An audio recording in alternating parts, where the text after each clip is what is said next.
What's up, YouTube? This is James coming back at you with another informative video. How y'all doing out there on this Blue Monday today? I hope you're getting along well.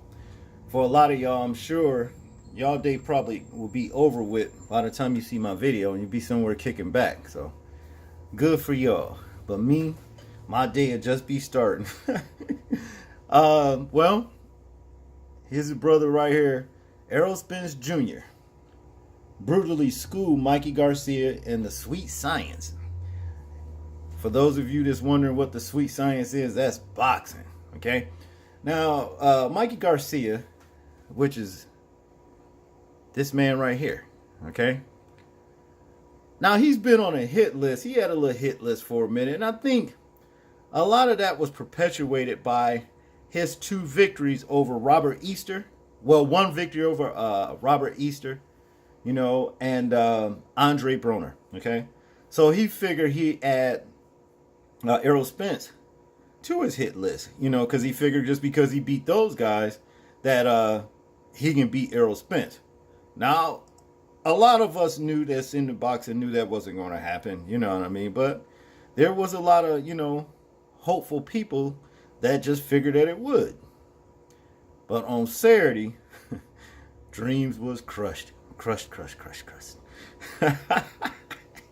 And I'm just saying, shout out to the brother Errol Spence Jr. for representing, and for all of those professional ones, boxers themselves like Mike Tyson, Sugar Ray Leonard, and that's just to name a couple of them that was going against your boy Errol Spence Jr. Shame on you. I know y'all feeling awfully stupid today.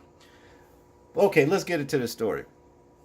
Arlington, Texas, Errol Spence Jr. was the bigger man on Saturday, but it wasn't his size that won this fight over Mikey Garcia before a crowd of 47,525 at AT&T Stadium. Garcia was by far the best opponent that Spence ever faced. Yet, the tale of the tape will duly note that Spence had 4 inches of height and reach over the 4-division world champion.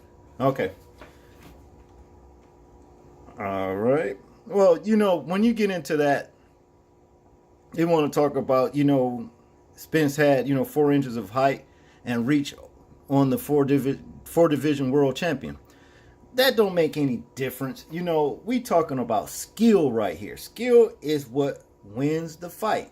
Of course, those other little attributes like reach and height, and what have you, plays a big factor, but when it's all said and done, it's about the skill.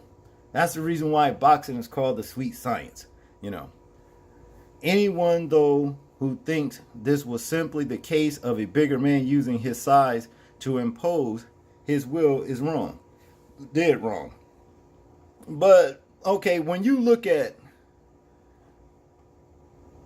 Mikey, and Errol Spence, okay, where do you actually see that he's so much more bigger over him?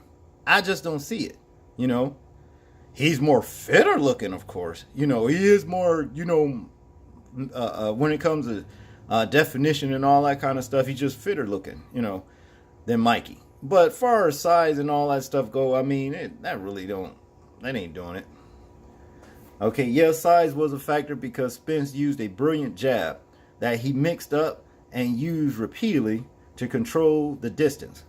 Garcia fought probably 32 of the bouts, 36 minutes outside of his punching range, and paid a dear price every time he attempted to get inside. Spence won in a shutout, retaining the IBF welterweight title by scores of 120 to 108 twice and 120 to 107, vaulting him to the highest reaches of the sport. It's too early to say he has hit the level of legends like Floyd Mayweather and Manny Pacquiao, who were both seated at ringside. But he took a huge step in moving in that direction.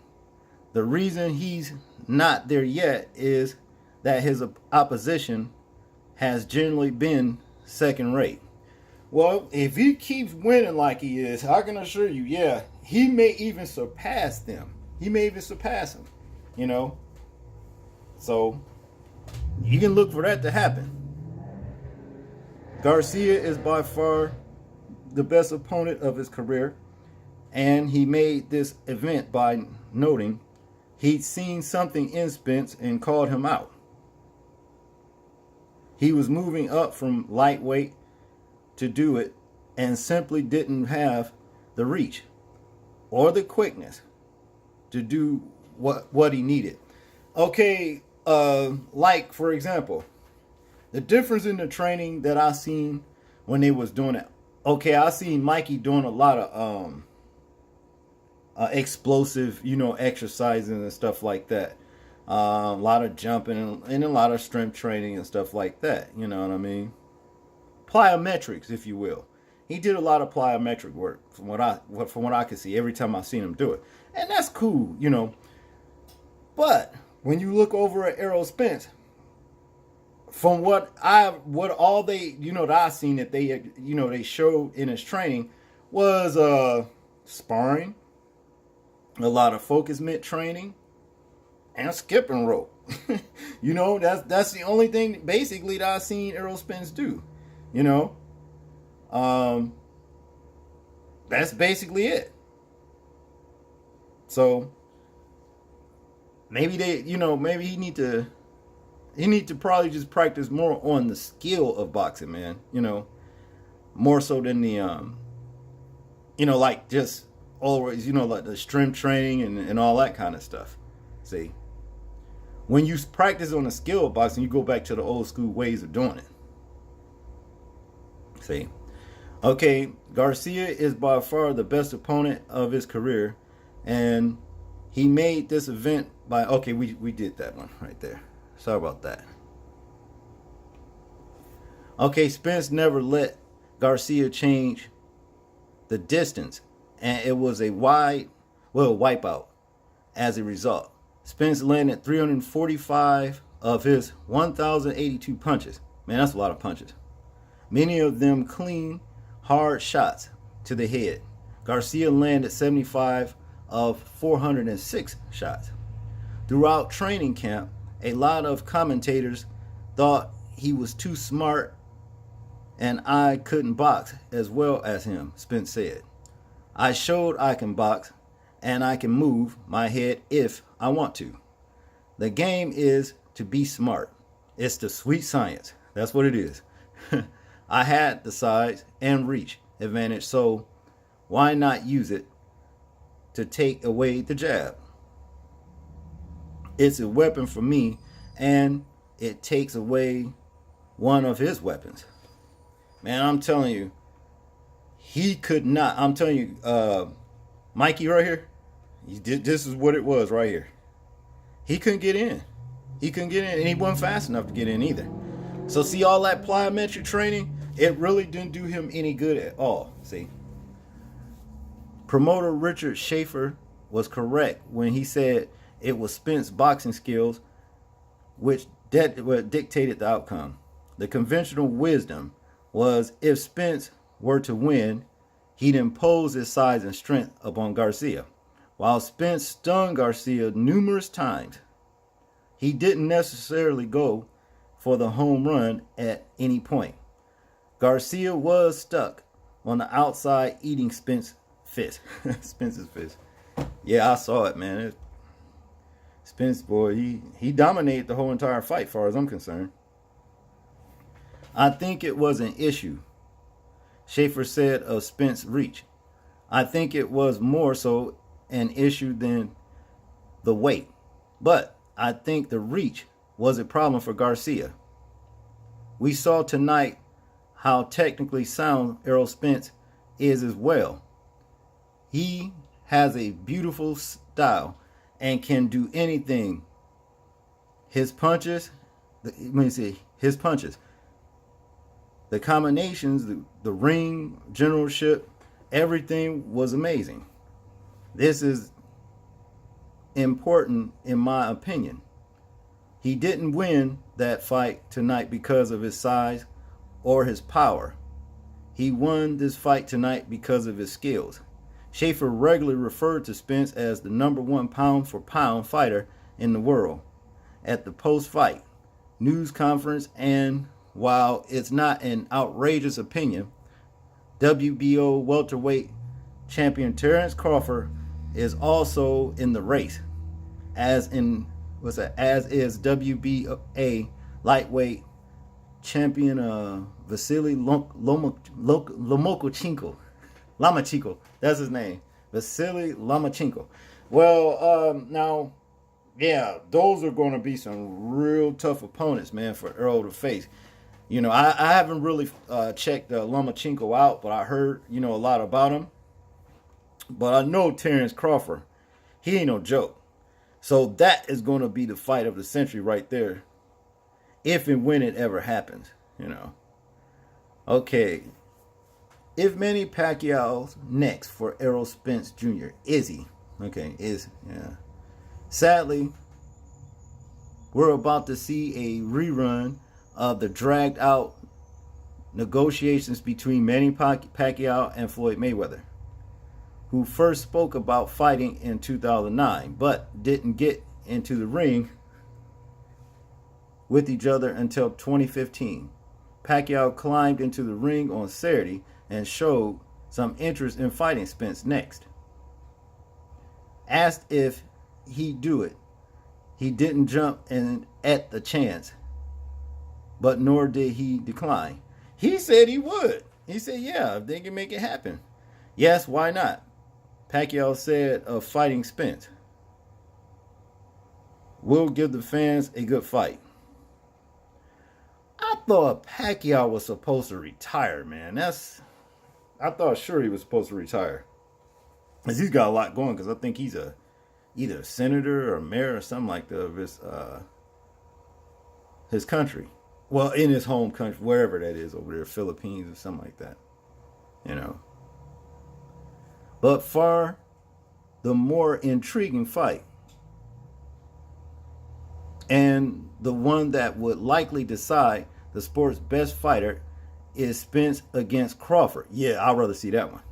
But Schaefer said it's unlikely to happen until 2020, and mentioned WBA champion Keith Thurman, WBC champion Sean Porter, and former champion Danny Garcia as possible alternatives to Pacquiao.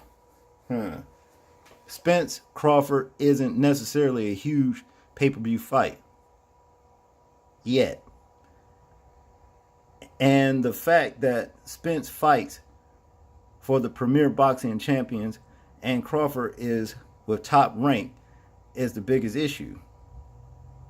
The two don't have a great history of working well together. Even though promoters on each side pay lip service to the public and insist they're open to working with the other. But when it comes time to cut a deal, they more often than not go in other directions. Well, see, now we talking about outside the ring, that's beyond the fighter's end. The promoters getting in the way, of the fight. See, that's not cool.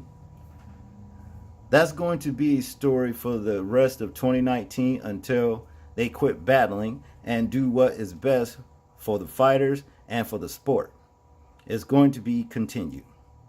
Well, it's going to continue. Hopefully that tiring chatter won't diminish Spence's performance. This is a guy who had the look of a generational fighter when he turned pro after the 2012 Olympics, and he's finally living up to that hype. He has a ways to go and fights to win to still win. Sorry, people. But there is no denying that Saturday's performance set him well apart from the pack. He came out here with a good game plan and kept the distance in his favor. Garcia said in tribute, "I couldn't get my rhythm going, and he did what he did. No, I couldn't get my rhythm going, and he did what he had to do. I tried to make adjustments, and he kept executing." Spence made Garcia, one of the elite boxers in the world, look like just another guy. Spence is special and getting better quickly. Well, I tell you, it's just that, like I said, when it's all said and done, on the real, Mikey bit off more than he can chew. That's just all there is to it. And any, a boxing fan, that know boxing, they know that. Mikey bit off more than he can chew. He was still pretty much high on beating Robert Easter and Adrian Broner, and he thought he can get Errol Spence, but no. So, well, that concludes this particular edification on boxing. Y'all tell me what y'all think about this for the ones that's interested in boxing, because I know a lot of y'all may not be, but for the ones that is, y'all like, share, comment, and subscribe. And this is James, and I'm out. Peace.